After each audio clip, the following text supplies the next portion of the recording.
দীর্ঘ মেয়াদে ক্ষমতায় থাকার আকাঙ্ক্ষার বহিঃপ্রকাশ গণতন্ত্রের জন্য ভালো নয় বলে মন্তব্য করেছেন বিএনপির স্থায়ী কমিটির সদস্য সালাউদ্দিন আহমেদ।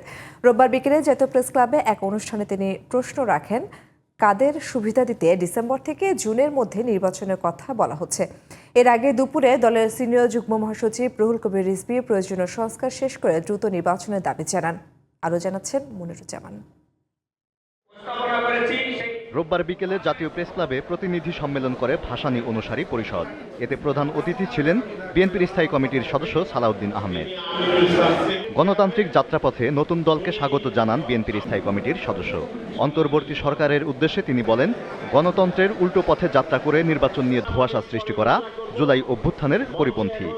যখনই আমরা ডিসেম্বরের মধ্যে মাননীয় প্রধান উপদেষ্টা প্রতিশ্রুত নির্বাচনী রোডম্যাপের জন্য দাবি করি, তখনই বিভিন্ন সময় বিভিন্ন উপদেষ্টা পর্যন্ত বক্তৃতা দিতে শোনা যায় জনগণ নাকি তাদেরকে 5 বছরের জন্য চায়। যে সাংবিধানিক অধিকার ফিরে পাওয়ার জন্য এদেশের হাজার মানুষ শহীদ হলেন, গণ অভ্যুত্থান হলো, ফেসিবাদের পতন হলো, সেই নির্বাচন, সেই ভোটাধিকারকে আপনারা অস্বীকার করছেন।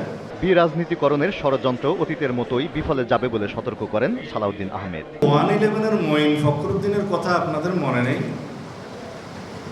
বিরাজনীতিকরণের জন্য যথেষ্ট চেষ্টা তারা করেনি।